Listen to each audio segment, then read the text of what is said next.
ॐ गुरुब्रह्मा गुरुविष्णु गुरुदेवो महेश्वरः गुरुसाक्षात् परब्रह्म तस्मै श्रीगुरवे नमः। ॐ स्थापकाय च धर्मस्य सर्वधर्मस्वरूपिणे अवतारवरिष्ठाय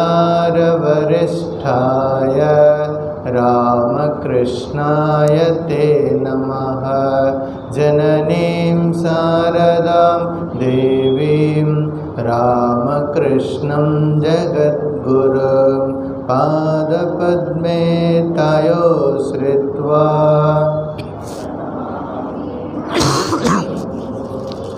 नमस्तेऽतिराजाय विवेकानन्दसूरये सच्चित्सुखस्वरूपाय स्वामिने तापहारिणे त्वमेव माता च पिता त्वमेव बन्धुश्च सखा त्वमेव विद्या द्रविणं त्वमेव सर्वं मम देवदेव त्वमेव सर्वं मम देवदेव।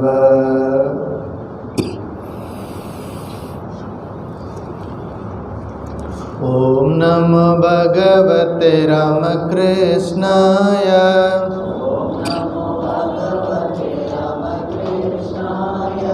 ॐ नमो भगवते रामकृष्णाय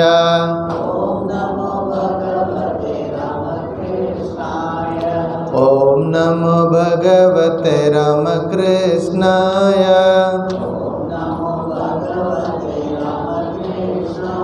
ॐ नमो भगवते रामकृष्णाय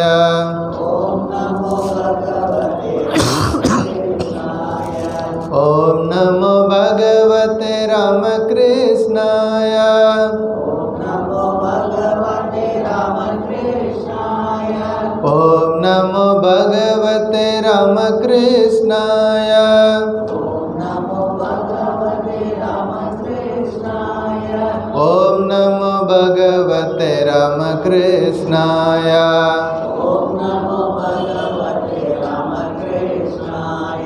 ॐ नमो भगवते रामकृष्णाय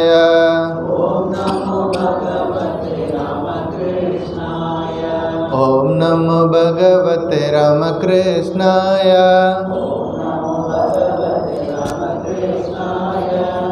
नमो भगवते रामकृष्णाय ॐ नमो भगवते रामकृष्णाय ॐ नमो भगवते रामकृष्णाय ॐ नमो भगवते रामकृष्णाय ॐ नमो भगवते रामकृष्णाय ॐ नमो भगवते रामकृष्णाय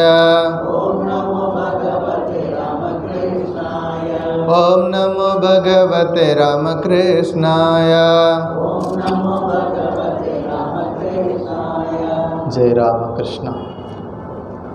शंकरं शंकराचार्यं केशवं बादरायणं सूत्रभाष्यकृतौ वन्दे भगवन्तौ पुनः पुनः। श्रुतिस्मृतिपुराणानाम् आलयं करुणालयं नमामि भगवत्पादं शंकरं लोकशंकरम्।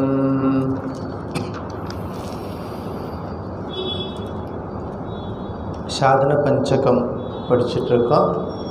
அதில் முதல் ஸ்லோகம் வேதோ நித்யமதீயதாம்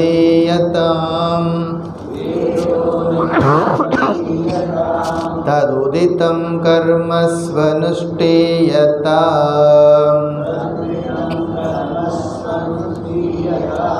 तेने सस्य विधीयतामपचितिः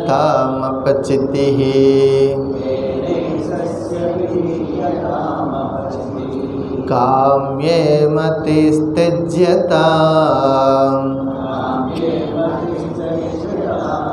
पापोगः परितूयताम् भवसुखे दोषोऽनुसन्धीयताम्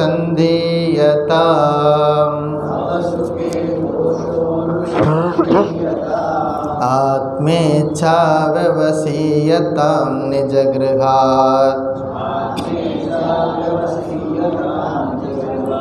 तूर्णं विनिर्गम्यताम्.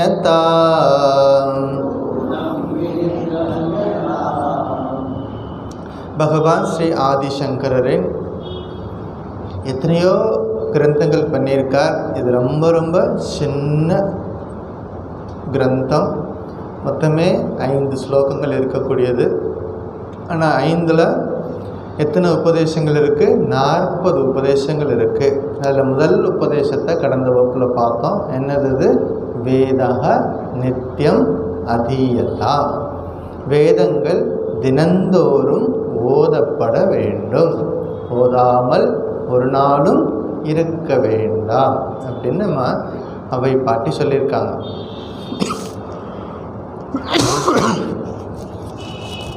அந்த வேதம் என்ன சொல்ல வருது அப்படிங்கிறத நம்ம விரிவாக பார்த்தோம் கடந்த வகுப்பில். இன்றைக்கு 2வது உபதேசம்.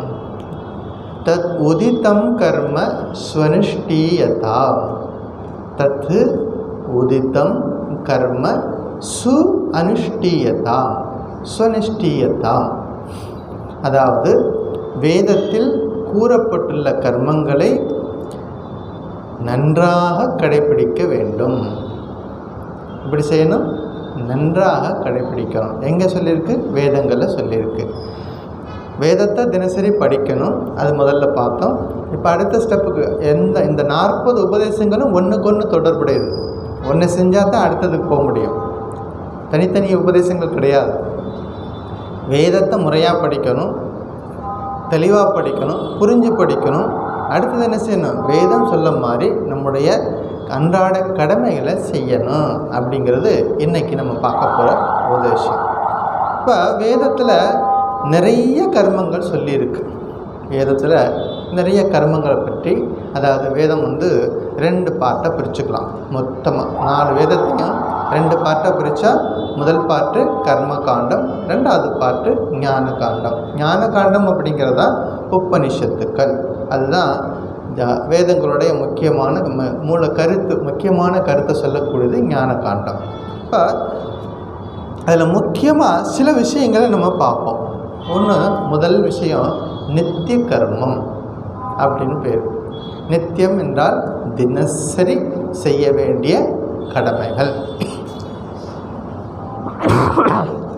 அதுக்கு பேர் தான் நித்திய கர்மம். தினந்தோறும் செய்கிறது அல்லது வாரத்துக்கு ஒரு முறை செய்கிறது, மாதத்துக்கு ஒரு முறை செய்கிறது, வருஷத்துக்கு ஒரு முறை. இதெல்லாம் நித்திய கடமைகள்.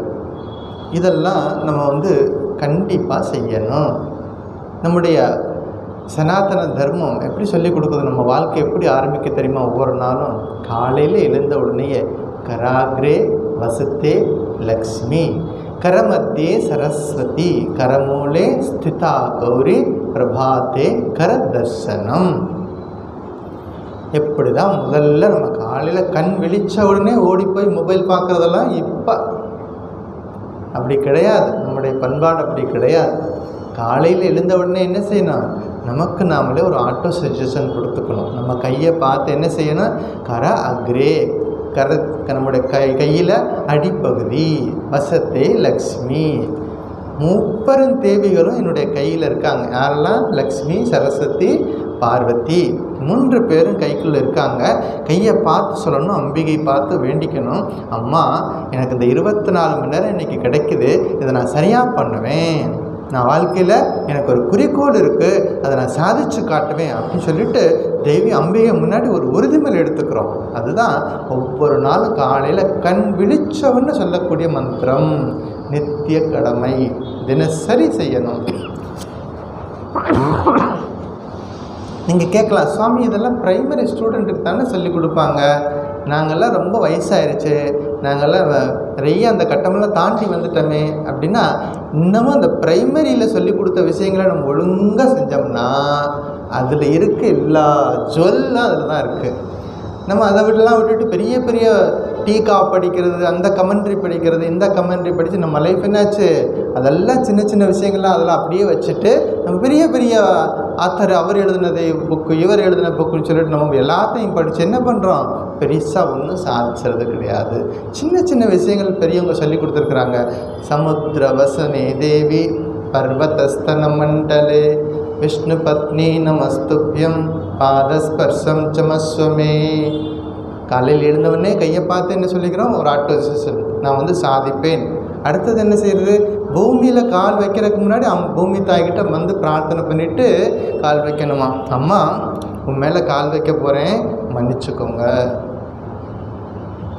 நம்ம எப்படி மதிக்கிறோம், பூமியை மதிக்கிறோம், மரங்களை மதிக்கிறோம், செடி கொடிகளை மதிக்கிறோம். நம்ம சுற்றி இருக்கக்கூடிய என்விரான்மெண்ட் அத்தனையும் நம்ம என்னவா பார்க்குறோம், தெய்வீகமாக பார்க்கணும். அதுதான் நம்ம சனாதன தர்மம் சொல்லி கொடுத்துருக்குது. இப்போ எல்லாம் என்ன பண்ணுறோம், காலையில் எழுந்தவுடனே ஆட்டோ சஜஷன் கொடுக்குறோம், அடுத்து பூமி தாய்கிட்ட மன்னிப்பு கேட்டுட்டு ஒரு பிரார்த்தனை பண்ணிவிட்டு கால் வைக்கிறோம்.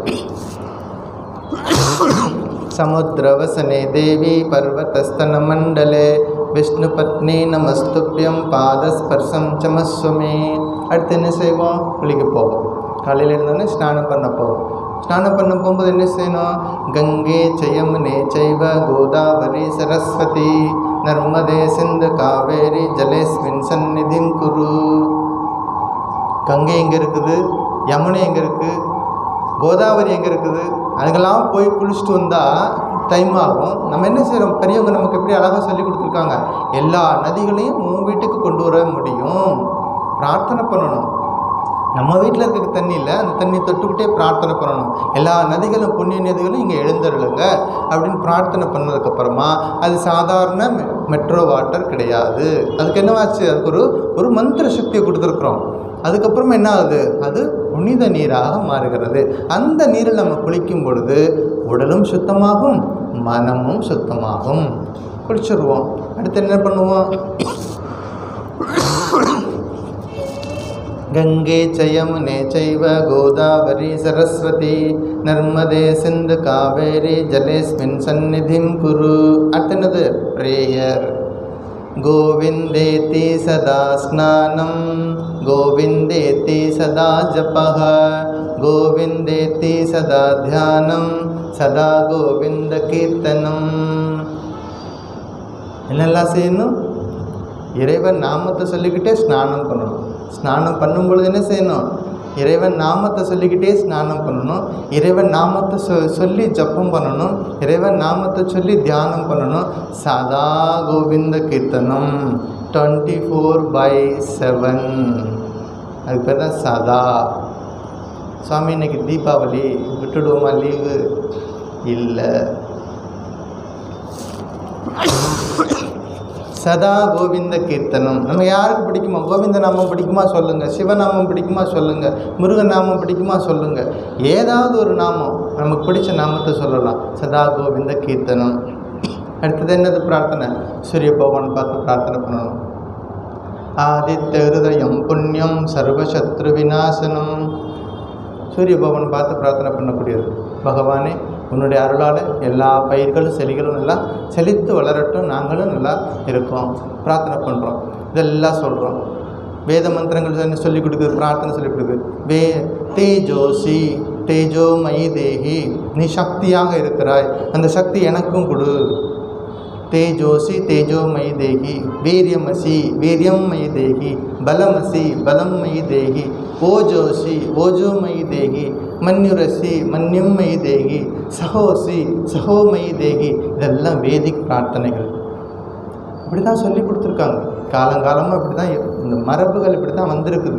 குழந்தைகளுக்கு காலையில் இதெல்லாம் அவசியம் சொல்லிக் கொடுக்க வேண்டிய விஷயங்கள். இதெல்லாம் குழந்தைகள் மட்டும் கிடையாது, நாமளும் குழந்தையாக மாறி என்ன செய்யணும், சொல்லணும். பல வீடுகளில் நம்ம ஒழுங்காக அனுஷ்டானங்கள் நாம் செய்துட்டு இருந்தோம்னா குழந்தைகளுக்கு தனியாக டீச்சிங் சொல்ல வேண்டிய அவசியமே கிடையாது. பெற்றோர்கள் சரியாக அவர்கள் கடமையை செய்யும் பொழுது குழந்தைகள் தினசரி அவங்கள பார்த்துக்கிட்டே இருக்கும். ஆட்டோமேட்டிக்காக அவர்களும் செய்ய ஆரம்பிச்சிடுவாங்க. இதுதான் நம்ம அவர்களுக்கு சொல்லாமல் சொல்லி கொடுக்கறது. அவர்கள் குச்சி எடுத்து பின்னாடி நின்று செய்யுன்னு சொல்ல வேண்டியதில்லை. நாம் செய்யும் பொழுது ஆட்டோமேட்டிக் அந்த குழந்தைகளும் அதை பார்த்து கற்றுக்கொள்வார்கள். இதுதான் வேதக நித்தியம் அதீயதாம் தத் உதித்தம் கர்ம சு அனுஷ்டியதா.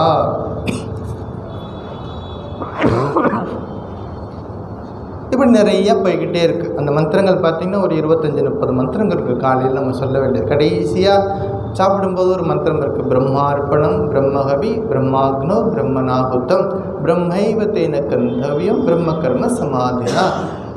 அப்புறம் தூங்கு போகும்போது ராமம் ஸ்கந்தம் ஹனுமந்தம் வைனதேயம் ரிகோத்தரம் சயனேய ஸ்மரே நித்யம் துஸ்வப்னஸ்தஸ்ய நஸ்யதி.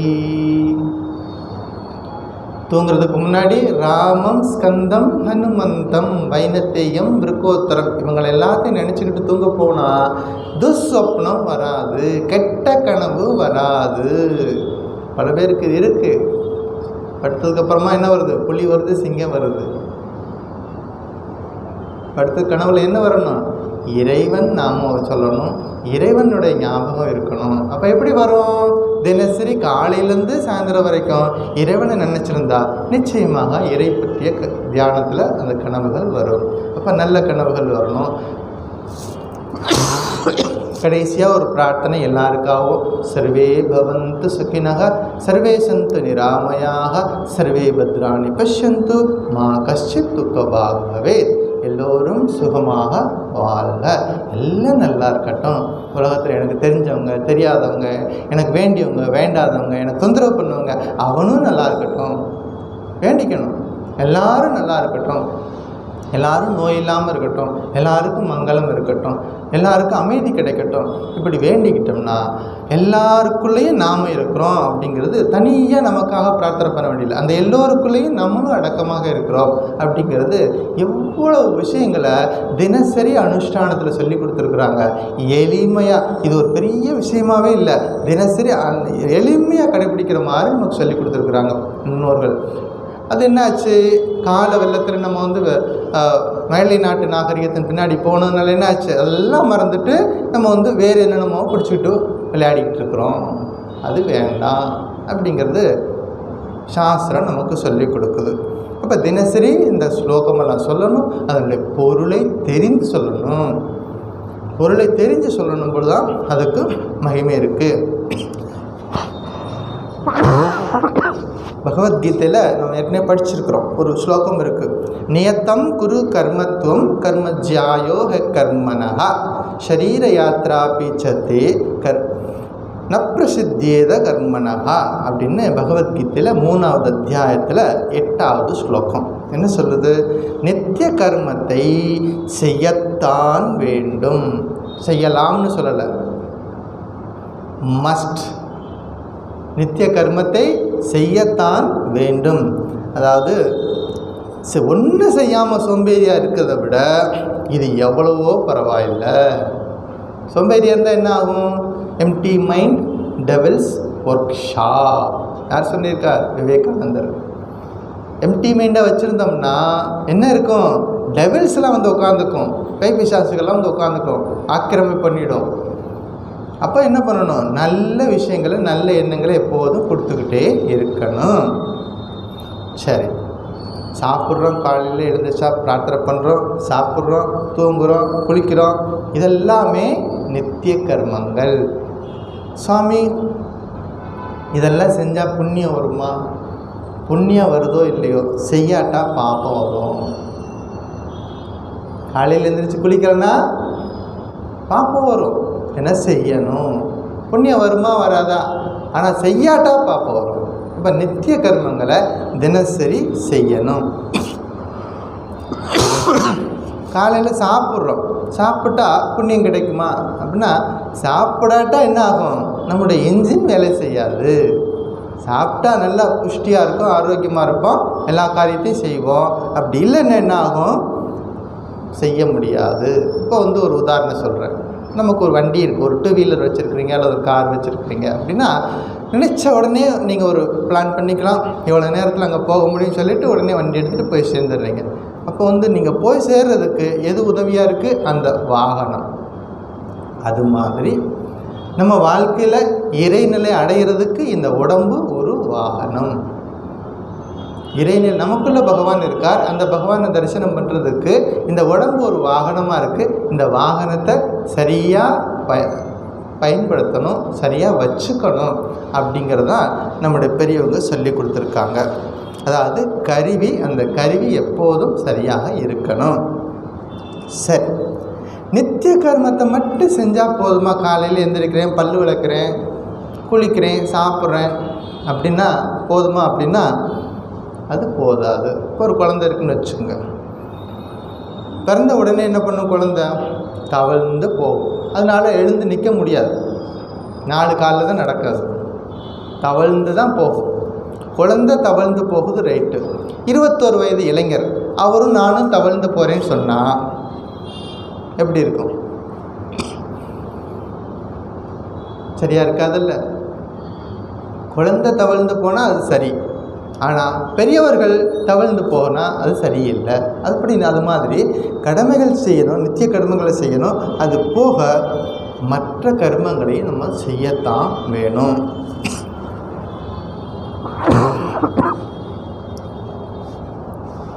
கர்மங்களை செய்யணும். இந்த நித்திய கர்மமும் அவரவர் மனப்பரிவாகத்துக்கு ஏற்ற மாதிரி மாறுபடும். ஒருத்தருக்கு இருக்க மாதிரி இன்னொருத்தருக்கு இருக்காது. ஃபார் எக்ஸாம்பிள், ப்ரைமரி ஸ்டூடெண்ட் இருக்காங்க. ப்ரைமரி ஸ்டூடெண்ட்டு என்ன சொல்லிக் கொடுப்பாங்க அந்த ஸ்கூலில்? A for apple. அவங்க அதான் சொல்லிக் கொடுப்பாங்க. லெட்டர் சொல்லிக் கொடுப்பாங்க, நம்பர் சொல்லிக் கொடுப்பாங்க, சின்ன சின்ன விஷயங்கள் சொல்லிக் கொடுப்பாங்க ப்ரைமரி ஸ்டூடெண்ட்டு. யூனிவர்சிட்டி படிக்கக்கூடிய ஸ்டூடெண்ட்டு போய் உட்காந்துட்டு ஏ ஃபார் ஆப்பிள்னு சொன்னால் எப்படி இருக்கும்? நல்லா இருக்காதுல்ல? இருக்காது. அது மாதிரி கர்மங்களும் நமக்கு மாறுபடுது. வாழ்க்கையில் ஒருத்தருக்கு இருக்கக்கூடிய கர்மங்கள் இன்னொருத்தரை விட மாறுபடும். அப்போ அதையும் நம்ம செய்யணும். இப்போ ஹையர் செகண்டரி போகும்பொழுது டிஃப்ரெண்ட் லெவலில் அவங்க படிக்கணும். இப்போ காலேஜுக்கு போகும்போது அதுக்கு மேலே படிக்கணும். அப்போ அதுக்கு தகுந்த மாதிரி இருக்கணும். நம்முடைய கர்மங்கள் என்ன, சாஸ்திரம் என்ன சொல்லி கொடுக்குது? ஸ்ரௌத்த கர்மம், ஸ்மார்த்த கர்மம் அப்படின்னு 2 வகையாக பிரிப்பாங்க. ஸ்ரௌத்த கர்மம், ஸ்மார்த்த கர்மம். ஸ்ரௌத்த கர்மம் அப்படின்னா அக்னிஹோத்திரம், இது போன்ற விஷயங்களை பற்றியெல்லாம் சொல்லி கொடுக்கக்கூடியது. ஸ்மார்த்த கர்மம் அப்படின்னா உபாசனை பற்றி அதிகமாக சொல்லிக் கொடுக்கக்கூடியது. இது எல்லாமே நம் வாழ்க்கையில் தினசரி செய்யணும். சரி, இதெல்லாம் நித்திய கர்மம். அடுத்தது நைமித்திக கர்மம், நம்பர் 2. நம்பர் 1 நித்திய கர்மம், தினசரி செய்யணும். காலையில் எழுந்து இரவு தூங்குற வரைக்கும் செய்யணும். செகண்ட் ஐட்டம் நைமித்திக கர்மம். அது என்னது? உதாரணத்துக்கு நம்ம வீட்டில் நடக்கக்கூடிய திருமணம், குழந்தை பிறக்கிறது, கிரகண காலங்களில் செய்யக்கூடிய முக்கியமான கர்மங்கள், அப்புறம் அமாவாசையில் செய்கிறது, பௌர்ணமி அன்னைக்கு செய்கிறது, ஜென்மாஷ்டமி அன்னைக்கு கடைபிடிக்கிறது, சிவராத்திரி அன்னைக்கு சில கடைபிடிக்க பூஜை முறைகள், நவராத்திரி சமயத்தில் செய்கிறது. இதெல்லாம் இது மட்டும் கிடையாது. இந்த சன்னியாசிகள் கடைபிடிக்கிறாங்கல்ல சாத்துர்மாசிய விரதம், அதுவும் நைமித்திக கர்மம். இதெல்லாம் தினசரி இல்லை, எப்போவாவது அந்த கர்மங்களையும் நம்ம செய்யத்தான் வேண்டும். இதெல்லாம் என்னது? நைமித்திக கர்மம். அதாவது காரியங்களை தள்ளி போடக்கூடாது. அன்னை சாரதா தேவி சொல்லுவாங்க, உபதேசம் இருக்குது, நல்ல காரியங்களை நாளும் கோலும் பார்த்து நல்ல காரியங்களை தள்ளி போடாதே அப்படின்னு சொல்லுவாங்க. நல்ல காரியங்கள் செய்கிறதுக்கு இன்றைக்கி பார்த்துக்கிறேன், அமாவாசை அன்றைக்கி செய்யக்கூடாது, பௌர்ணமி அன்றைக்கி செய்யக்கூடாது, இந்த நட்சத்திரம் வருது, இதெல்லாம் செய்யக்கூடாது அப்படின்னு சொல்லிட்டு நல்ல காரியங்களுக்கு இது போன்ற விஷயங்களை பார்த்துட்டு தள்ளி போடக்கூடாது. நல்ல காரியம் மனசில் தோன்றின உடனேயே அப்போவே செஞ்சிடணும். நாளைக்கு செய்கிறேன், மத்தியானம் வந்து செஞ்சிடறேன், சாயந்தரம் வந்துட்டு செஞ்சுட்டுன்னா நம்ம மனசு நிறைய ப்ளே பண்ணும், செய்ய விடாது. அதனால் தோன்றின உடனேயே அப்போவே செய்து முடிச்சிடணும் அப்படின்னு ஒரு சின்னதாக ஒரு குட்டி கதை சொல்கிறேன். 3 பேர் நண்பர்கள் இருந்தாங்க. 3 பேரும் ரொம்ப திக் ஃப்ரெண்ட்ஸ். 3 பேர் ஒன்றா ஸ்கூல் போவாங்க, எங்கே போனாலும் சாப்பிட போனால் ஒன்றா இருப்பாங்க. 3 பேரும் அவங்களுக்குள்ள எல்லாத்தையும் ஷேர் பண்ணிக்குவாங்க. அவங்களுக்கு நடந்த சந்தோஷமாக இருந்தாலும் சொல்லிக்குவாங்க, துக்கமாக இருந்தாலும் சொல்லிக்குவாங்க. அவ்வளோ அந்யோன்யமாக பழகக்கூடிய 3 நண்பர்கள். ஒரு நாள் இந்த 3 நண்பர்களும் போய்கிட்டே இருக்கிறாங்க. ஒரு இடத்துல பார்க்குறாங்க, ஒரு இடத்துல உட்காந்துருக்குறாங்க. அந்த இடத்துல ஒரு பாக்ஸ் இருக்குது, ஒரு டிஃபன் பாக்ஸ் இருக்குது. அந்த டிஃபன் பாக்ஸை திறந்து பார்க்குறாங்க. இந்த டிஃபன் பாக்ஸுக்குள்ளே ஒரே ஒரு அல்வா துண்டு. என்ன இருக்குது? எத்தனை பீஸ் இருக்குது? ஒரே ஒரு பீஸ் இருக்குது. இவங்க எத்தனை பேர் இருக்காங்க? 3 பேர் இருக்காங்க. இவங்க எப்போவுமே என்ன சாப்பிட்டாலும் பகிர்ந்து சாப்பிடுவாங்க. இப்போ என்னாச்சு? 3 பேருக்கு 3 பீஸ் வேணும். அங்கே இருக்கிறதோ ஒரே ஒரு பீஸ். எப்படி சாப்பிட்றது?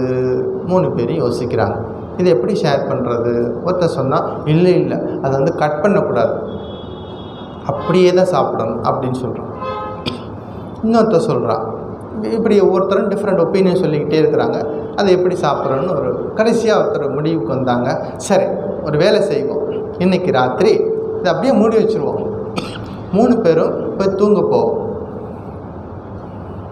தூங்கிட்டு நாளைக்கு காலையில் எழுந்து வரும் பொழுது யாருக்கு நல்ல கனவு வருதோ அவர்கள் இந்த இனிப்பை சாப்பிடலாம் அப்படின்னு முடிவு பண்ணிட்டாங்க. யாருக்கு நல்ல கனவு, ட்ரீம், நல்ல கனவு வரணும், அந்த கனவு யாருக்கு வந்திருக்கோ அவர்களுக்கு இந்த ஸ்வீட்டு போய் சேரும் அப்படின்னு முடிவு பண்ணிட்டாங்க. இது நல்லா இருக்கு அப்படின்னு. ஆனால் ஒரு பையனுக்கு இந்த ஐடியா பிடிக்கலை, இருந்தாலும் வரி இல்லாமல் ஒத்துக்கிட்டான். 3 பேரும் போயிட்டு தூங்க போயிட்டாங்க. அடுத்த நாள் காலையில் எழுந்து வந்தாங்க. எழுந்த உடனே நேராக ஓடி வந்துட்டாங்க டிஃபன் பாக்ஸ் கிட்ட. ஏன்னா நைட்டு பூரா சாப்பிடாம அந்த கேரியரில் அந்த ஸ்வீட் அப்படியே உட்காந்துருக்கு. 3 பேர் டிஃபன் பாக்ஸை சுற்றி உட்காந்துட்டாங்க. உட்காந்துட்டு ஒரு பையன் சொன்னான், நேற்று ராத்திரி எனக்கு நல்ல கனவு வந்துச்சு. அந்த கனவில் அந்த பகவானே வந்தார். யார் வந்தார்? நான் கும்பிடக்கூடிய அந்த பகவானே வந்தார். சரி, அப்புறம் என்ன நடந்துச்சு? என்ன, பகவான் அவருடைய தோட்டத்துக்கு கூட்டிகிட்டு போனார்.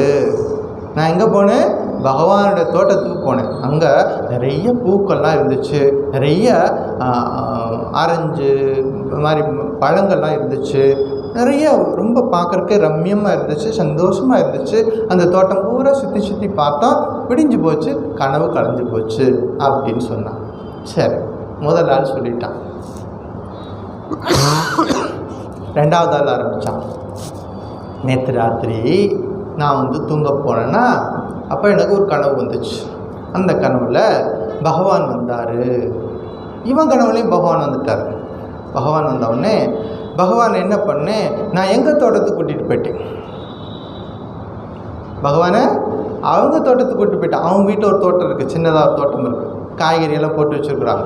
அந்த தோட்டத்தெல்லாம் கூப்பிட்டு போயிட்டு பகவானை கூப்பிட்டு போயிட்டு, இங்கே தான் கத்திரிக்காய் இருக்குது, இங்கே தான் தக்காளி இருக்குது அப்படின்னு சொல்லிட்டு எங்கள் தோட்டத்தில் இருக்கிற எல்லாத்தையும் அவருக்கு விரிவாக சொல்லிக்கிட்டே இருந்தேன்னா கனவு கலந்து போச்சு, விடிஞ்சு போச்சு அப்படின்னு சொன்னான். 2 பேர் சொல்லிட்டான். இன்னொரு ஆள் பாக்கி இருக்கான். அவன் சொல்லணும். இப்போ அவன் சொல்கிறது தான் இருக்குது இப்போ ரிசல்ட்டு. 3வது ஆள் ஆரம்பித்தான். நேற்று நல்லா தூங்குனேன்னா என் கனவில் பகவான் வந்தார். 3வது ஆள் கனவுலேயும் பகவான் வந்துட்டார். பகவான் என்ன சொன்னார்னா, சொல்லு உங்கள் தோட்டத்தை கூட்டிகிட்டு போனியா அப்படின்னு. அதுதான் இல்லை. பகவான் சொன்னார், அடே முட்டாப்பையிலே,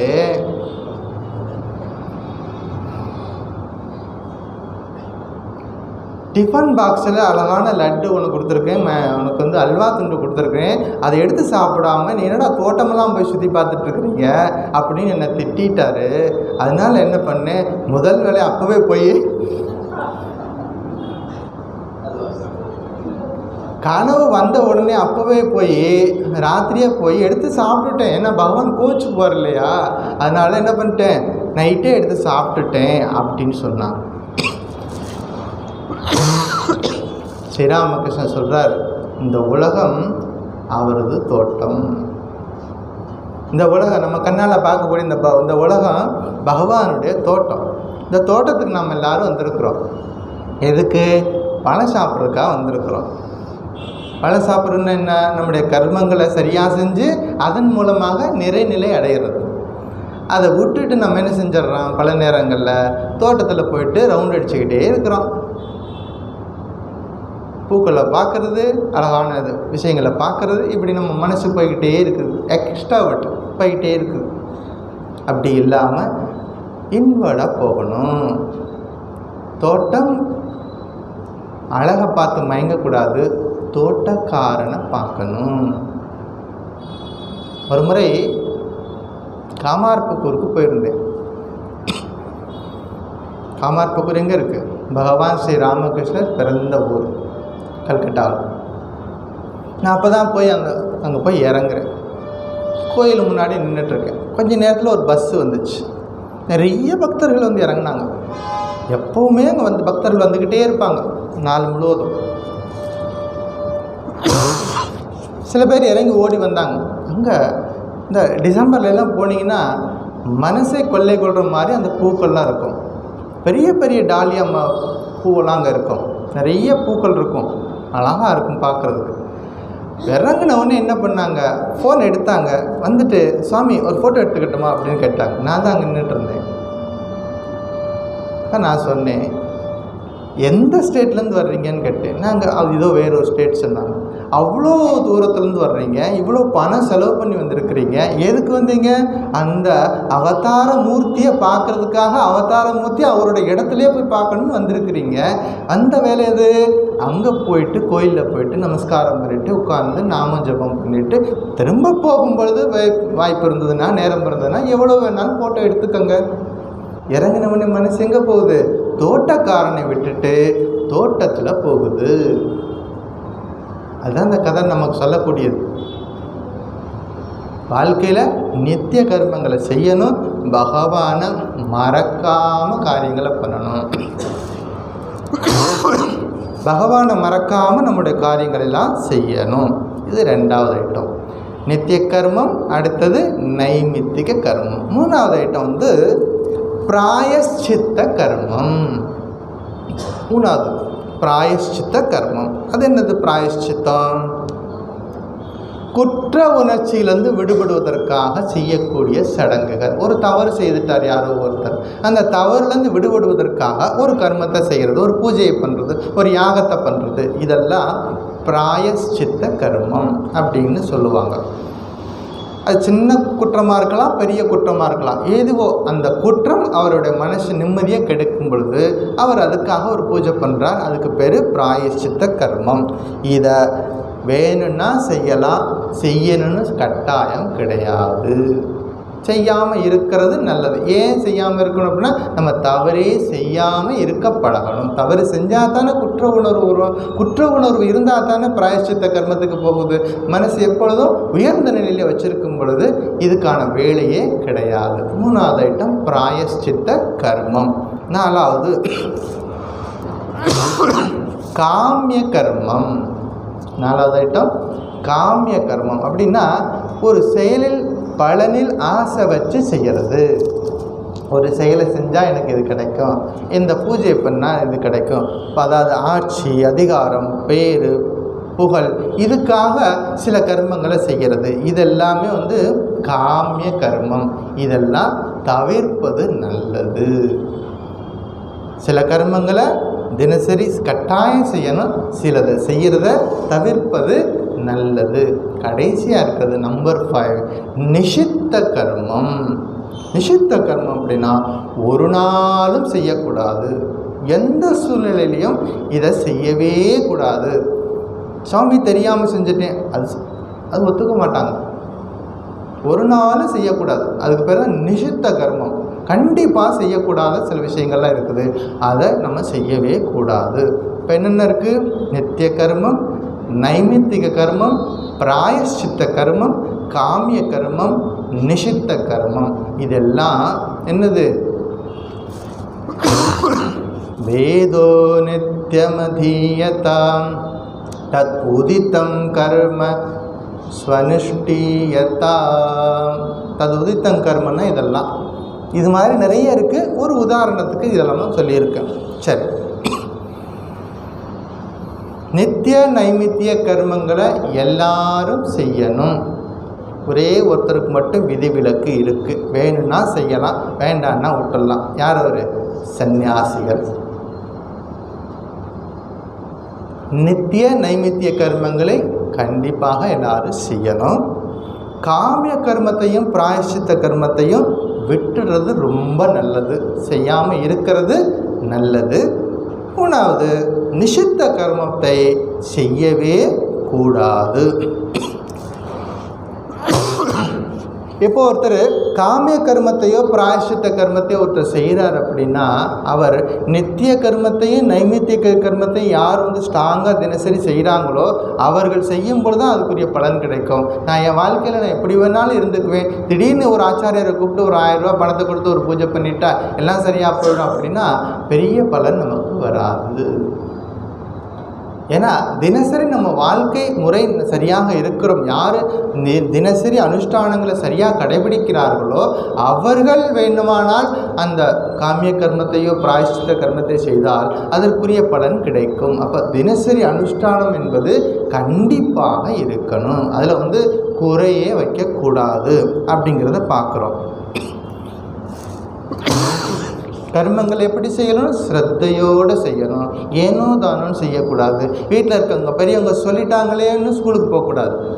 ஸ்கூலுக்கு போகிறது குழந்தைகளுடைய கர்மம், குழந்தைகளுடைய அவங்க தினசரி செய்ய வேண்டிய கடமைகள். என்ன செய்யணும்?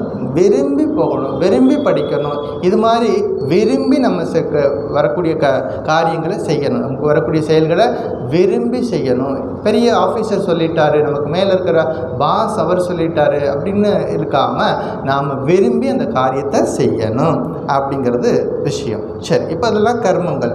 இதை எப்படி செய்யணும்னு அந்த சாஸ்திரம் சொல்லிக் கொடுக்குது. சு அனுஷ்டியதா, நன்றாக செய்யப்பட வேண்டும். எப்படி செய்யணுமா? நல்லா செய்யணும். அதில் ஒரு குறையில்லாமல் அந்த காரியத்தை செய்யணும். எப்படி தெரியுமா? சு அனுஷ்டியதம் அப்படின்னா அங்க வைக்கல்ய ரஹிதம் அப்படின்னு பேர். அங்க வைக்கல்ய ரஹிதம். ஒரு செயலை செய்யும் பொழுது அதுக்குரிய முறையோடு செய்யணும். இப்போ பூஜை இருக்குது, சில நேரங்களில் பார்த்திங்கன்னா பெரிய பெரிய பூஜை நடக்கும் பொழுது ஒரு 16 சோடச உபச்சாரம் அப்படின்னா இப்போ எல்லா பொருட்களையும் வாங்க முடியாது. 16 ஐட்டத்துக்கு சில ஐட்டம் கிடைக்காதுக்கு என்ன பண்ணுவாங்க? அக்ஷதையை போட்டுட்டு இது சமர்ப்பயாமி அது சமர்ப்பயாமி அப்படி சொல்லிடுறோம். எல்லாத்துக்குமே அக்ஷதை மட்டும் போட்டு சமர்ப்பயாமி சொன்னால் அது பூஜையாக இருக்குமா? இருக்காது.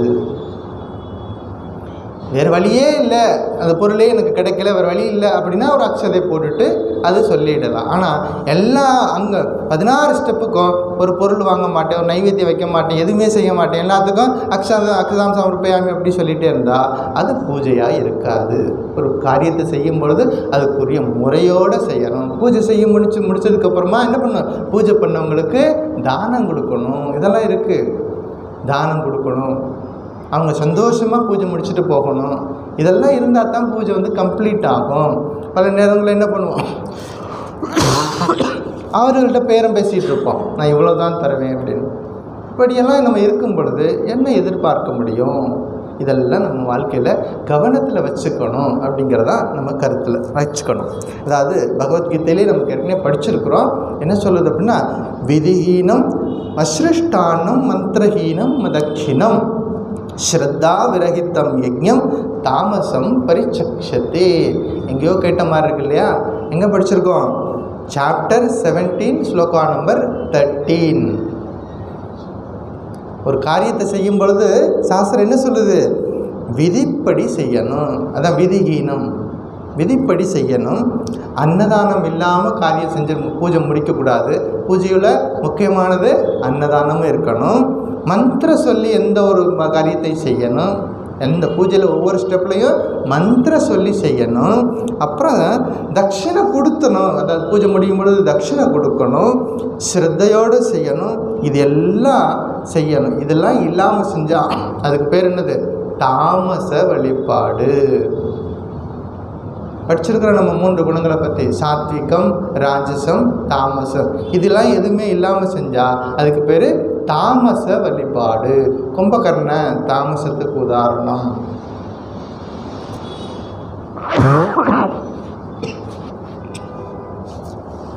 ஸோ பூஜை செஞ்சாலும் சரி, ஜப்பம் பண்ணாலும் சரி, ஆஃபீஸில் உட்காந்து கம்ப்யூட்டரில் வேலை பார்த்தாலும் சரி, தோட்டத்தில் காய்கறி வெட்டினாலும் சரி, வீட்டை கூட்டி பெருக்கினாலும் சரி, சமையல் செஞ்சாலும் சரி, வண்டி போட்டினாலும் சரி, என்ன காரியம் செஞ்சாலும் அதை ஆன்மீக சாதனையாக செய்யணும். இதை ஞாபகம் வச்சுக்கணும். அதை என்ன செய்யணும்? அது ஒரு எனக்கு ஸ்பிரிச்சுவல் டிசிப்ளின், அது ஒரு ஆன்மீக சாதனையாக பண்ணணும். எது பூஜை அப்படின்னு நம்ம மடத்தில் ஒரு புஸ்தகம் இருக்குது, சின்ன புஸ்தகம் தான், சுவாமி ரவியர் சுவாமி பஜனானந்தஜி மகாராஜ் எழுதின புஸ்தகம். எது பூஜை, எது பிரார்த்தனை அப்படின்னு இருக்குது. படித்து பாருங்கள், அழகாக சொல்லி கொடுக்குறாரு. அதை எப்படி செய்யணும், கிரமமாக எப்படி செய்யணும், இதெல்லாம் வேதிக் ட்ரெடிஷன் படி எப்படி செய்யணும், இதெல்லாம் அந்த புஸ்தகத்தில் அழகாக சொல்லி கொடுக்குறாரு. நம்ம மடத்தினுடைய vice president, one of the vice president Swami பஜனானந்தர். இதெல்லாம் இருக்குது நம்ம வாழ்க்கையில், இதெல்லாம் நம்ம கடைப்பிடிக்கணும். அப்புறம் இந்த கர்மங்களை காரியங்களை செய்யும் பொழுது யோக புத்தியோடு செய்யணும். அது என்ன சுவாமி யோக புத்தி? பலனில் ஆசை வைக்காமல் செய்யணும். காரியங்களை செய்யும் பொழுது நிஷ்காமியமாக பண்ணணும், பகவானுக்கு சமர்ப்பணம் பண்ணி செய்யணும், நல்லா செய்யணும், திறமையாக செய்யணும். வேலை செஞ்சு முடித்ததுக்கப்புறமா பகவானுக்கு சமர்ப்பணம் பண்ணிடணும். ஒரு செயலை செய்கிறதுக்கு முன்னாடி இறைவனிடம் பிரார்த்தனை பண்ணி ஆரம்பிக்கணும். செயல் செஞ்சிட்டு இருக்கும்போது இடையில் ஒரு இறைவனை நினச்சிக்கணும். செயல் முடிக்கும் பொழுது பகவானே உன் அனுகிரகத்தால் இது நல்லபடியாக செஞ்சுட்டேன், இதனுடைய எல்லா பலனும் உன்னை சேர்ந்தது அப்படின்னு சொல்லிட்டு பகவானுக்கு அர்ப்பணம் பண்ணணும். அப்படி செஞ்சிட்டோம்னா ஈகோ வராது. இல்லைன்னா என்ன செய்யும்? நான் செய்தேன், என்னால் செய்யப்பட்டது, அந்த ஈகோ வந்துருச்சுன்னா வாழ்க்கையில் ரொம்ப கஷ்டப்படணும். அதனால் இதெல்லாம் அழகாக நமக்கு சொல்லி கொடுத்துருக்குறாங்க. ஏன் காரியங்கள் செய்யணும்? மனசு சுத்தமாகணும். என்ன பண்ணணும்? சித்தஸ்ய சுத்தையே கர்மணா. விவேக சூடாமணியில் சங்கராச்சாரியர் சொல்கிறார், சித்தஸ்ய சுத்தையே கர்மணா. மனசு சுத்தமாகிறதுக்கு தான் இந்த கர்மங்கள் விதிக்கப்பட்டிருக்கிறது. இப்போ குருகுலத்தில் குழந்தைகளை நம்ம அந்த காலத்துலலாம் குருகுலத்தில் கொண்டு போய் விட்டுருவாங்க. 8 வயசுலேயே கொண்டு போய் விட்டுடுவாங்க. அங்கே உபநயனம்லாம் செய்து வச்சு காயத்ரி உபதேசம் பண்ணிவிட்டு அங்கேயே இருந்து குரு கூட இருந்து படிச்சுக்கிட்டு இருப்பார். போகும் பொழுது சொல்லிக் கொடுப்பார் குருநாதர், என்னெல்லாம் செய்யணும் என்னெல்லாம் செய்யக்கூடாதுன்னு சொல்லிட்டு. இதெல்லாம் இருக்குது, தைத்திரிய உபநிஷத்தில் இருக்குது, படித்து பாருங்கள், சிக்ஷாவளியில் இருக்குது. என்னெல்லாம் செய்யணும் என்னெல்லாம் செய்யக்கூடாது அப்படிங்கிறதெல்லாம் குருநாதர் அழகாக வழி கொடுத்து சொல்லி அனுப்பி வைப்பார். இதெல்லாம் நித்திய கர்மம். வேதோ நித்யமதீயதா ததுதிதம் கர்மஸ்வனிஷ்டீயதா. ரெண்டாவது உபதேசம், வேதத்தை படிக்கணும், தினசரி படிக்கணும். வேதத்தை படித்ததுக்கப்புறமா வேதத்தில் சொல்லப்பட்ட கர்மங்களை, அதாவது காரியங்களை, அதாவது செயல்களை நன்றாக செய்ய வேண்டும். 2 உபதேசம் பார்த்துருக்குறோம். ஒன்று வேதம், வேதம் என்றால் அறிவு. வேதத்தை தினசரி படிக்கணும். வேதம் சன்ஸ்கிருத்தில் தான் படிக்கணுங்கிறது கிடையாது. திருவாசகமும் வேதம் தான், திருமுறையும் வேதம் தான். அப்போ யாருக்கு என்ன புரியுமோ அதில் படிக்கலாம். ஆனால் தினசரி அது அனுஷ்டானத்தில் இருக்கும் பொழுது அது வேதம். அடுத்து என்ன படித்ததுக்கப்புறம் என்ன பண்ணணும்? அதில் சொல்லப்பட்ட மாதிரி நம்ம வாழ்க்கை முறை இருக்கணும். 2 உபதேசம் பார்த்துருக்குறோம். சரி, இந்த வாரத்தில் அடுத்த வாரத்தில் ஒரு பெரிய ஃபெஸ்டிவல் வரப்போகுது. என்ன வரப்போகுது? Very super. அன்னை சாரதா தேவியுடைய பிறந்தநாள் விழா வருது. 11ஆம் தேதி வியாழக்கிழமை, 11ஆம் தேதி. அதனால் இன்றைக்கி கொஞ்சம் சாரதா அம்மா பற்றி கொஞ்சம் பார்ப்போம். ஏன்னா வீட்டுக்கு போனதுக்கப்புறம் நீங்கள் என்ன பண்ணணும்? இப்போ இருந்தே ப்ரிப்பேர் ஆகிடணும். அம்மாவுக்கு பூஜை பண்ணுறதுக்கு அம்மா இப்போ அதுக்கு நம்ம இப்போ இருந்தே தயாராகிடணும். வீட்டுக்கு போனதுக்கப்புறமா என்ன பண்ணணும்? நிறைய சாரதா அம்மாவை பற்றி படிக்க ஆரம்பிச்சிடணும். அன்னை சாரதா தேவி 1853 1853 வருஷம் டிசம்பர் மாதம் 22ஆம் தேதி மேற்கு வங்க மாநிலத்தில் ஜெயராம்பாட்டி அப்படின்னு ஒரு கிராமம் இருக்குது. அந்த கிராமத்தில் ராமச்சந்திர முகர்ஜி அப்படிங்கிறவருக்கும் ஷியாமா சுந்தரி இவங்க தான் பேரண்ட்ஸ், அவங்களுடைய பெற்றோர்கள். ராமச்சந்திர முகர்ஜி, ஷியாமா சுந்தரி இவங்களுக்கு மகளாக பிறக்கிறாங்க. அவங்க பிறந்த பொழுது அவங்களுக்கு என்ன பேர் வச்சாங்க? தாக்கூர் மணி அப்படின்னு பேர் வச்சாங்க. அப்புறம் கொஞ்ச நாள் கழித்து சாரதான்னு பேர் வச்சாங்க. இப்போ 2 பேர் இருந்தாலும் சாரதா அப்படிங்கிற பேர் தான் எல்லாருக்கும் விருப்பமாக இருந்துச்சு, அதுவே நிலையாக அமைஞ்சிருச்சு. இந்த சாரதா அம்மா சின்ன குழந்தையாக இருக்கும் பொழுதே பிறருக்கு சேவை பண்ணுறதுல ரொம்ப ஆர்வமாக இருப்பாங்க. 5 வயசு 6 வயசு குழந்தையாக இருக்கும் பொழுது, பெண் குழந்தையாக இருக்கும் பொழுது வீட்டில் என்ன பண்ணுவாங்க? வீட்டில் எப்போவுமே அவங்க வீட்டில் உணவு தயாராகிக்கிட்டே இருக்கும். யாராவது ஒருத்தர் வருவாங்க, அதித்தின்னு பேர். அதித்தி அப்படின்னா ஃபோன் பண்ணிவிட்டு வர மாட்டாங்க, திடீர்னு வந்து நிற்பாங்க. அதுக்கு பேர் தான் அதித்தி. இப்போல்லாம் ஒரு வீட்டுக்கு போகிறதுக்கு முன்னாடி எல்லாம் என்ன செய்கிறோம்? ஃபோன் பண்ணிவிட்டு போவோம், இல்லை இமெயில் அனுப்பிடுவோம், தகவல் சொல்லிடுவோம், எல்லாம் செஞ்சுட்டு எல்லாம் ப்ரிப்பேராக வச்சுட்டு அப்புறம் போகிறது. அப்படி கிடையாது. அதித்தி அப்படின்னா திடீர்னு வந்து நிற்பாங்க. அவர்களை கடவுளாக பார்த்து அவர்களுக்கு சேவை பண்ணுறது அப்படிங்கிறது வீடுகளெல்லாம் பார்த்திங்கன்னா, கிராமங்களில் இன்னமும் இருக்குது. அந்த வீட்டுக்கு வெளியில் ஒரு திண்ணை போட்டு கட்டி வச்சுருப்பாங்க. அது யாருக்கு தெரியுமா? அந்த ஊருக்கு யாராவது புதுசாக வந்திருக்கிறாங்க, அவர்களுக்கு வீடு இருக்காது, அவர்கள் இந்த திண்ணையில் ஓய்வெடுத்துட்டு போகட்டும் அப்படிங்கிறதுக்காக. இப்போல்லாம் நகர வாழ்க்கையில் அதை பார்க்க முடியாது. இப்போ அதித்தியாக வரக்கூடிய அந்த கிராமத்துக்கு வரக்கூடியவங்களுக்கு எப்போவும் யாராவது வந்துகிட்டே இருப்பாங்க சொல்லிட்டு, அந்த வீட்டில் எப்போவும் சமையல் நடந்துக்கிட்டே இருக்கும். இந்த பொண்ணு சின்ன பொண்ணாக இருந்தாலும் கூட போயிட்டு என்ன பண்ணும்? பெரிய பெரிய பானையெல்லாம் ரொம்ப கஷ்டப்பட்டு கீழே இறக்கி வச்சுட்டு இந்த கிச்சடியெல்லாம் செய்வாங்க. அதை எடுத்து வச்சு வர்றவங்களை உட்கார வச்சு தட்டில் போட்டுவிட்டு, அது சூடாக இருக்கும், அவங்களால சாப்பிட முடியாது, விசிறி எடுத்து போயிட்டு விசிறிட்டு இருக்குமா. யார்? சாரதாம்மா. எத்தனை வயசில்? 5 வயசு 6 வயசுலே. அதுதான் அன்னை சாரதை. சிறு வயதிலேயே பிறருக்கு சேவை பண்ணணும் அப்படிங்கிறத அந்த குழந்தைக்கு அப்போவே புரிஞ்சுது. அப்போ கொஞ்ச நாள் கழித்து அவங்க ஊரில் ஒரு விழா நடக்குது. அந்த விழாவுக்கு ஸ்ரீ ராமகிருஷ்ணர் அங்கே போகிறார். அவங்க ஊர் பக்கத்தில் ஷிக்கோர்னு ஒரு இடம், அங்கே ஒரு விழா நடக்குது. ராமகிருஷ்ணர் அங்கே ஒரு விழாவுக்கு போகிறார். அப்போ இந்த வீட்டில் இருக்க வழக்கமாக என்ன பண்ணுவாங்க? சின்ன குழந்தைங்களாம் வச்சுருப்பாங்க. பார்த்துட்டு நீ யாரை கட்டிக்குவ அப்படின்னு விளையாட்டாக கேட்பாங்க. இப்போ சாரதா அம்மா சின்ன குட்டி பிள்ளையாக இருக்குது, கூப்பிட்டுட்டு நீ யாரை கட்டிக்குவ அப்படின்னு கேட்குறாங்க. அந்த பொண்ணு அப்படி கையை காமிக்குது. அந்த கையை எங்கே நீ காமிக்கிறாங்களோ அங்கே நேராக யார் உட்காந்துருக்காருன்னா ஸ்ரீராமகிருஷ்ணர் உட்காந்துருக்கிறார். ஸ்ரீராமகிருஷ்ணருக்கு அவருக்கு தெரியாமலே, அவருக்கு சொல்லாமலே கல்யாணம் பண்ணி வச்சிடலான்னு சொல்லிட்டு அவங்க வீட்டிலலாம் இப்போ எல்லாம் முயற்சி பண்ணுறாங்க. அவர் என்ன சொல்கிறார்?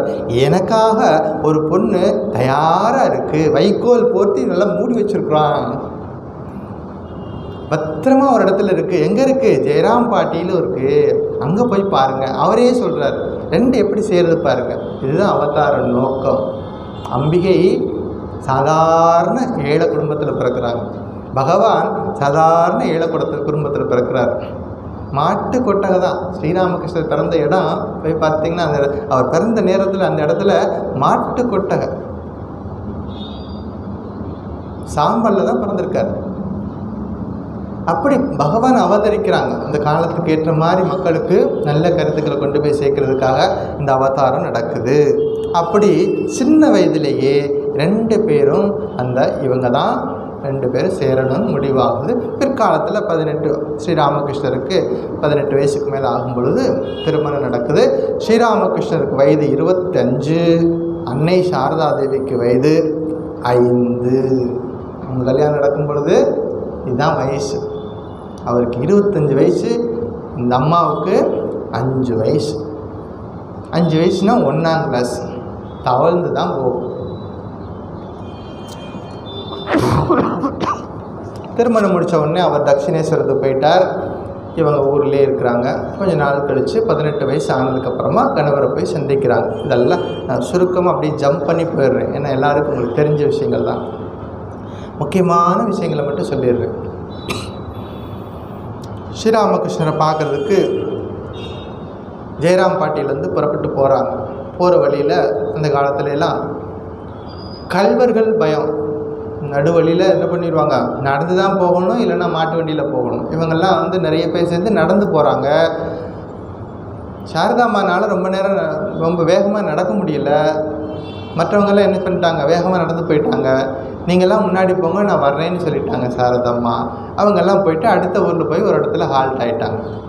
சாரதாம்மா மெதுவாக நடந்து போயிட்டுருக்குறாங்க. இப்போ திடீர்னு 2 பேரும் வந்து நிற்கிறாங்க. 2 பேரும் அதாவது கள்வர்கள், திருடுறவங்க, கொடுக்கலைன்னா கொன்னுடுவாங்க. 2 பேர் கையில் ஆயுதங்கள் வச்சுருக்காங்க. யார் அது அப்படின்னு மிரட்டுறாங்க. சாரதாம்மா அவங்க 2 பேரையும் பார்க்குறாங்க. பார்த்துட்டு என்ன தெரியலையா அப்படி சொல்லிட்டு அவங்கள பார்த்துட்டு, அப்பா என்ன உனக்கு தெரியலையா, அம்மா என்ன தெரியலையான்னு கேட்குறாங்க. அவங்க 2 பேரும் இந்த ஒரு வார்த்தையை கேட்ட உடனே கரைஞ்சி போயிடுது. அவங்க 2 பேரும் சாரதாம்மா கழுத்தில் நிறைய நகை போட்டிருப்பாங்க, அதெல்லாம் கொள்ளையடிச்சிட்டு போகலான்னு வந்தவங்க.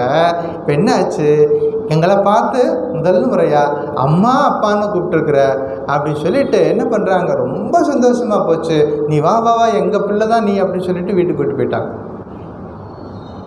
கொலைகாரர்களையும் கொள்ளையர்களையும் மாற்றின அன்பு அது. அதுதான் சாரதாம்மா. வீட்டுக்கு கூட்டிகிட்டு போயிட்டு சந்தோஷமாக எல்லாம் செய்து வச்சு மறுநாள் காலையில் நான் வந்து உங்கள் மருமகனை பார்க்க போகிறேன் அப்படின்னாங்க சாரதாம்மா. யார் மருமகன்? ராமகிருஷ்ணர். அப்போ நானே வர்றேன் அப்படி சொல்கிறாங்க. நானே வந்து விட்டுறேன். கூடவே வந்து தட்சிணேஸ்வரத்தில் கொண்டு வந்து விட்டுட்டு போனாங்க. இதுதான் அன்னை சாரதையின் அன்பு. எதையும் எதிர்பார்க்காமல் இருக்கக்கூடிய அன்பு. ஸ்ரீராமகிருஷ்ணர் போய் சந்திக்கிறாங்க. ராமகிருஷ்ணர் கேட்குறார், என்னை இந்த சம்சாரத்தில் இழுக்கிறதுக்கு வந்தியா அப்படின்னு கேட்குறாரு. எத்தனை வருஷம் கழித்து கல்யாணம் முடிச்சதுக்கப்புறமா முதல் முறையாக அந்த அம்மா போய் நிற்கிறாங்க. என்ன கேட்குறாரு, இந்த சம்சார பந்தத்தில் என்னை வந்து இழுக்கிறதுக்காக வந்தியான்னு கேட்குறாங்க. இப்போ சாரதாம்மா சொன்னாங்க, இல்லை இல்லை, உங்கள் ஆன்மீக சாதனையில் உதவி செய்வதற்காக வந்திருக்கிறேன். எப்படிப்பட்ட கணவன், எப்படிப்பட்ட மனைவி, இதுதான் நம்ம கற்றுக்கணும் அவர்கள் வாழ்க்கையிலிருந்து. அவர்கள் எதுவும் உபதேசம் மட்டும் செய்துட்டு போயிடல, இல்லற வாழ்க்கையில் எப்படி வாழ வேண்டும் என்பதை நமக்கு வாழ்ந்து காட்டியிருக்கிறாங்க அந்த 2 பேரும். உங்களுக்கு உதவி செய்கிறதுக்காக வந்திருக்கிறேன் அப்படின்னா. அப்போ ராமகிருஷ்ணன் என்ன சொல்கிறாரு, சாரதாம்மா கேட்டாங்க, நீங்கள் என்ன எப்படி பார்க்குறீங்க அப்படின்னு கேட்டாங்க.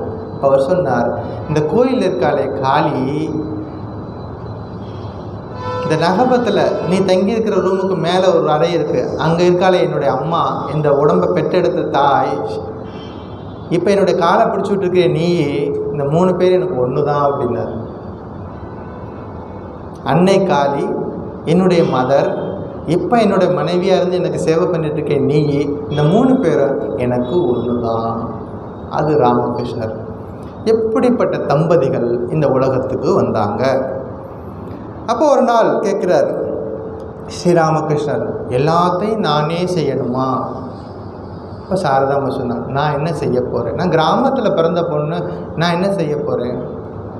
அப்போ முடிவு பண்ணார் ஸ்ரீராமகிருஷ்ணர், சாரதாம்மாவுக்கு தனக்கு அப்புறமா இந்த ஆர்கனைசேஷனை, இந்த சங்கத்தை, சங்க ஜனனியாக சாரதாம்மா வரணும்னு சொல்லிட்டு என்ன பண்ணுறாரு, ஷோடசி பூஜை பண்ணுறாரு. ஷோடசி பூஜை அப்படின்னா அம்பிகையாக பார்க்கறது. யாரை? கட்டிய மனைவியை. கட்டிய மனைவியை அம்பிகையாக பார்த்து பூஜை பண்ணுறது. ஒரு நாள் பூஜை அன்னைக்கு என்னாச்சு, ராத்திரி 9 மணி பூஜைக்கு எல்லா ஏற்பாடுகளும் செய்ய சொல்லிட்டார். செய்து வச்சதுக்கப்புறமா அவங்கெல்லாம் குழம்பி போயிட்டாங்க. அந்த பூஜைக்கு ஏற்பாடு பண்ணாங்க. பூஜை அப்படின்னா பூஜைக்கு தேவையான அந்த திரவியங்கள்லாம் ஒரு பக்கம், அப்புறம் பூஜை செய்கிறதுக்கு ஒரு யந்திரமோ, ஒரு கட்டமோ, ஒரு ஃபோட்டோவோ, ஒரு இமேஜோ ஏதாவது ஒன்று இருக்கணும். அப்போ தானே பூஜை பண்ண முடியும். இங்கே எதுவுமே இல்லை, பூஜைக்கு வேண்டியதெல்லாம் செய்ய சொல்கிறாரு என்று எல்லோரும் குழம்பி போயிருக்காங்க. எல்லாம் முடிச்சதுக்கப்புறமா சாரதாவை கூப்பிடு அப்படிங்கிறாரு. சாரதாம்மா வர்றாங்க. அங்கே ஒரு மனை போட்டுறாரு, அங்கே ஏறி உட்கார சொல்கிறாரு. அமைதியாக போய் உட்காடுறாங்க. ஏன் எதுக்குன்னு அவங்களும் கேட்கல, அமைதியாக உட்காடுறாங்க. பூஜைக்குரிய அத்தனை கிரியைகளையும் செய்கிறாரு.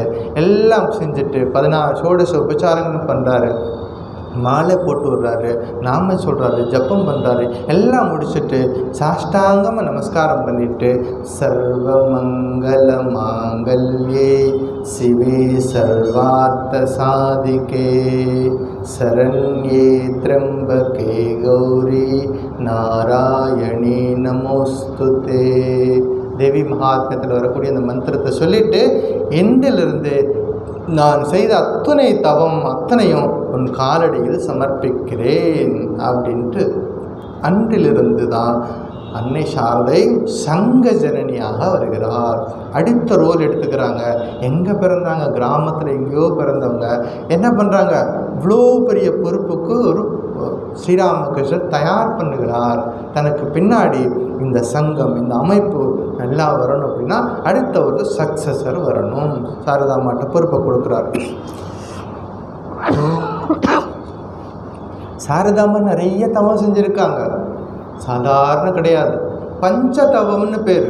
பஞ்சதவம் அப்படின்னா 4 பக்கமும் நெருப்பு மூட்டி மேலே நல்ல வெயில் அடிக்கும்போது எப்படி இருக்கும்? நம்ம வீடுகளில் ஏசியெல்லாம் போட்டு என்னெல்லாம் போட்டு அப்புறமும் பார்த்திங்கன்னா வேர்க்குது அப்படிம்போம். அங்கே என்னாச்சு? வெயிலில் உட்காந்து மொட்டை மாடியில் உட்காந்து சுற்றி நெருப்பு எரியுது, மேலே அனல் தகைக்குது சூரியன், அதுக்கடியில் உட்காந்து தவம் பண்ணாங்க. அதுக்கு பேர் தான் பஞ்சதவம். அப்போ கேட்டாங்க, அம்மா நீங்கள் எதுக்கு இவ்வளோ பெரிய கஷ்டப்பட்டு இந்த தவம் செய்யணுமா?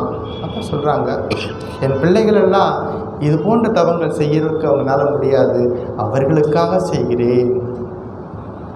நமக்காக செஞ்சுருக்காங்க. அவங்க செஞ்ச தவத்தினால தான் நம்ம எல்லாம் அவ்வளோ சந்தோஷமாக நம்ம வாழ்க்கை போகுது. அப்போ இதெல்லாம் நம்ம கவனிக்கணும். நம்மளால் முடிஞ்சது செய்யணும். நம்ம முயற்சி பண்ணோம்னா பகவானுடைய அனுகிரகம் என்பது இருக்குது. ஆனால் முயற்சி நம்ம செய்யணும். அப்போ ஒரு முறை சாரதாமா என்ன பண்ணுறாங்க? புத்தகயாவுக்கு போகிறாங்க. அங்கே போயிட்டு பார்க்குறாங்க, பெரிய பெரிய மடாலயங்கள்லாம் இருக்குது, துறவிகள்லாம் தங்கியிருக்காங்க, அவர்களுக்கு தேவையான அடிப்படை வசதிகள்லாம் இருக்குது. இதை பார்க்குறாங்க.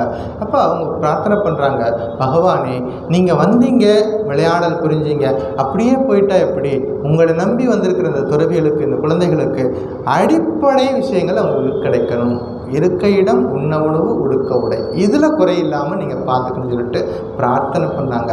அந்த பிரார்த்தனையின் விளைவு இன்றைக்கி நீங்கள் பார்க்கக்கூடிய இத்தனை மடங்கள், ஆசிரமங்கள். சாரதாம்மா பண்ண பிரார்த்தனை தான் இத்தனை மடங்கள் நம்ம பார்க்குறோம். இன்னும் வளர்ந்துக்கிட்டே போகும். 100-150 வருஷம் கூட ஆகலை. 2000க்கு மேலே சன்னியாசிகள் இருக்கிறாங்க, நாள்தோறும் வந்துக்கிட்டு இருக்காங்க. எத்தனை அமைப்புகள், ராமகிருஷ்ணர், சாரதாம்மா, விவேகானந்தர் பேரில் எத்தனை அமைப்புகள் பக்தர்கள் எடுத்து நடத்திக்கிட்டு இருக்கிறாங்க.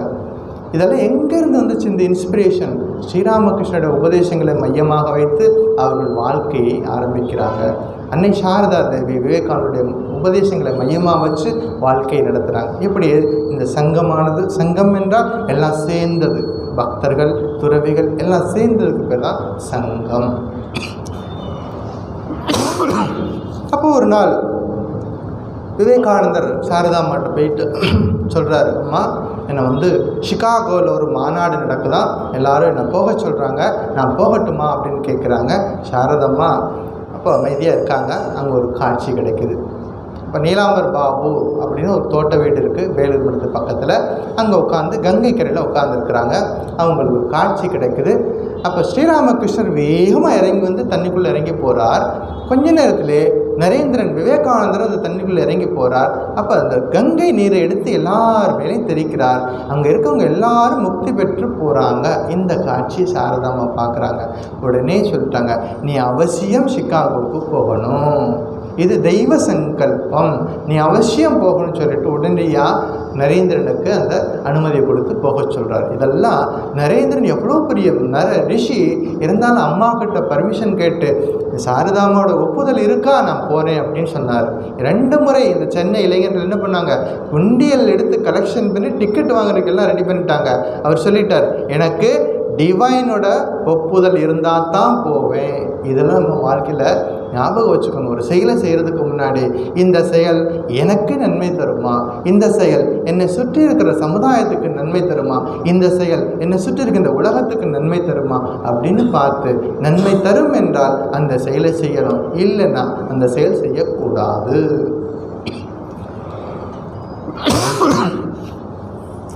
எப்படி அம்மாவோட ஆசீர்வாதத்தில் விவேகானந்தர் அமெரிக்காவுக்கு போனார். அங்கெல்லாம் போய் வெற்றி கொடி நாட்டி இந்து சனாதன தர்மத்தை சொல்லிட்டு திரும்பி வந்தார். எப்படி நிறைய விஷயங்கள் போயிட்டே இருக்குது. நிவேதிதா ஒரு முறை சீடர்களோட நிவேதிதா வர்றா. அப்போ சாரதாம் போய் பார்க்க போகிறாங்க. பார்த்து போகும்பொழுது உன் பேர் என்னன்னு கேட்டாங்க. என் பேர் மார்கரெட் எலிசபெத் நோபல் அப்படின்னாங்க. நிவேதிதாவோட பேர் மார்கரெட் எலிசபெத் நோபல் அப்படின்னாங்க. சாரதாம்மா சொன்னாங்க, ஐய இவ்வளோ நீல பேரெல்லாம் என்னால் சொல்ல முடியாதும்மா, நீ என்னை அம்மான்னு கூப்பிடு, நான் உன்னை மகளேன்னு கூப்பிட்றேன், நம்ம 2 பேரும் இப்படி வச்சுக்குவோம் அப்படி சொல்லிட்டு அன்னையிலேருந்து நீ என்னை அம்மான்னு கூப்பிடு, நான் உன்னை மகளேன்னு கூப்பிட்றேன். அப்படி வெளிநாட்டு சீடர்களும் அம்மா கிட்ட அவ்வளோ நெருங்கி பழகிற மாதிரி, மொழியெல்லாம் ஒரு விஷயமே கிடையாது. லாங்குவேஜெல்லாம் அதுக்கு பேர் தான் ஹார்ட் லாங்குவேஜ்னு பேர். மற்றவங்களுடைய இதய உணர்ச்சியில் புரிஞ்சுக்கிட்டு அவர்களுக்கு சேவை செய்யறதுக்கு பேர் தான் ஹார்ட் லாங்குவேஜ். அந்த லாங்குவேஜ் தெரிஞ்சுக்கிட்டோம்னா எங்கே போனாலும் எங்கே இருந்தாலும் நம்ம சந்தோஷமாக இருக்க முடியும். சாரதாம்மா லைஃப்பில் நிறைய இன்சிடெண்ட் இருக்குது, அத்தனையும் சொல்ல முடியாது. 1-2 உபதேசம் சொல்லிட்டு முடிச்சுக்குவோம். சாரதாம்மா ஒரு முறை கல்கட்டாவுக்கு ஜெயராம்பாட்டிக்கு போகிறாங்க. பலராம் போஸ் பக்தருடைய வீட்டில் அங்கே இருக்காங்க.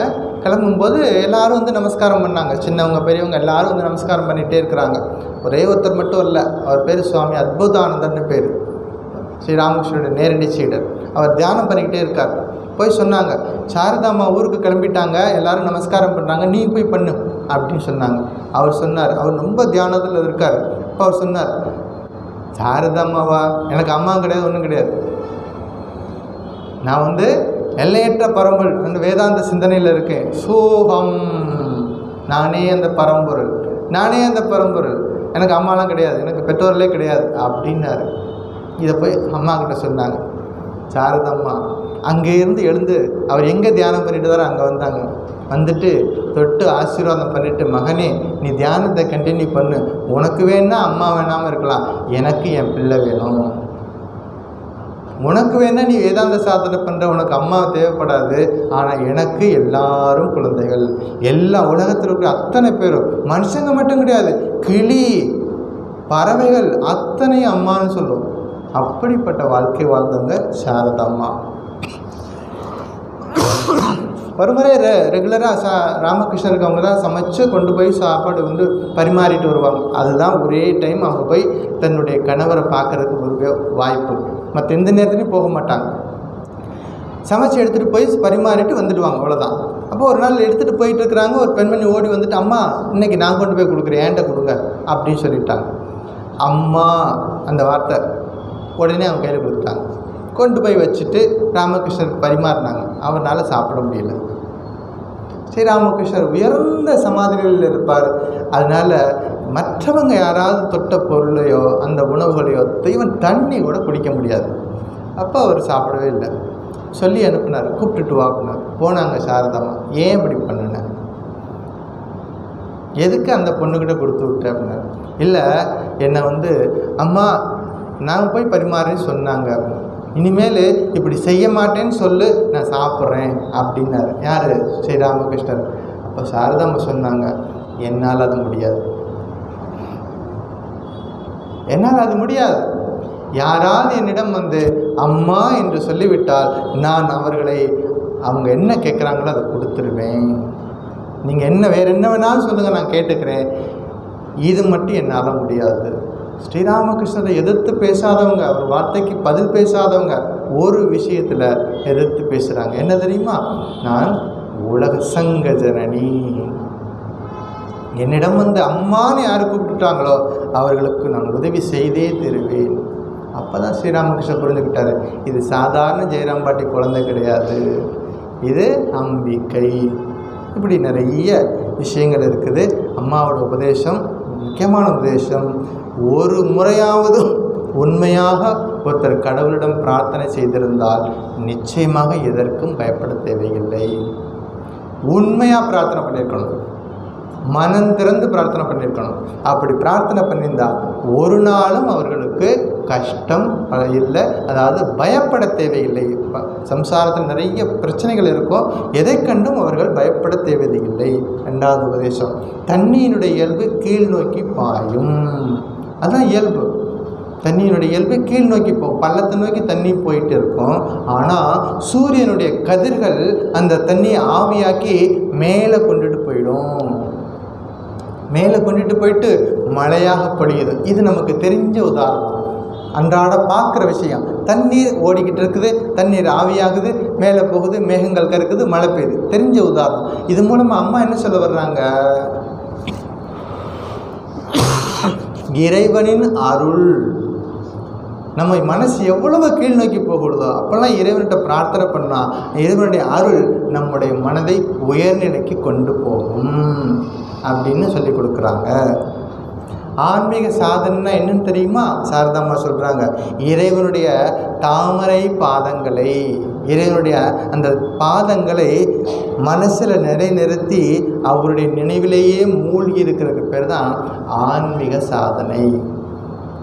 எல்லாத்துக்கும் மேலே முக்கியமான ஒரு உபதேசம், யாரெல்லாம் வந்திருக்கிறார்களோ, யாரெல்லாம் வரவில்லையோ, இனி யாரெல்லாம் வருவார்களோ, லட்சம் வருஷம் கழித்து 1000 வருஷம் கழித்து யாரெல்லாம் வருவார்களோ, அந்த எல்லா பிள்ளைகளுக்கும் என்னுடைய வாழ்த்துக்களை சொல்லிவிடு, என்னுடைய பிரார்த்தனை, என்னுடைய ஆசீர்வாதங்களை சொல்லிவிட்டு சொன்னாங்க. உனக்கு மனசில் அமைதி வேணுமா? பிறருடைய குற்றத்தை பார்க்காதே, மாறாக உன் குற்றத்தை பாரு. இதெல்லாம் அன்னை சாரதா தேவியின் உபதேசங்கள். ஸோ அடுத்த வாரம் சாரதாம்மாவோட ஜெயந்தி வருது. இப்போ இருந்தே தயாராகிடுவோம். அம்மாவை பற்றி நினைக்க ஆரம்பிப்போம், அம்மாவை பற்றி படிக்க ஆரம்பிப்போம், அம்மாவை பற்றி தியானம் பண்ணுவோம். அப்போ நம்ம என்ஜாய் பண்ணலாம். சாரதாம்மா ஜெயந்தி வரும் பொழுது இன்னும் நம்ம அதிகமாக நெருங்கி போகலாம், அன்னையிடம் நம்ம நெருங்கி போகிறதுக்கு ஒரு வாய்ப்பு. ஸோ இதோட முடிச்சுக்குவோம். அடுத்த வாரம் 3வது உபதேசம், வேதோ நித்யமதீயதாம் தத்உதிதம் கர்ம ஸ்வனிஷ்டீயதா. 3வது உபதேசம், தேனே சஸ்ய விதீயதாம் அபசித்தி. அது என்னன்னு பார்ப்போம் அடுத்த வாரம். ஓம் சாந்தி சாந்தி சாந்தி. ஹரி ஓம் தத்சத். ஸ்ரீராமகிருஷ்ணார்ப்பணமஸ்து.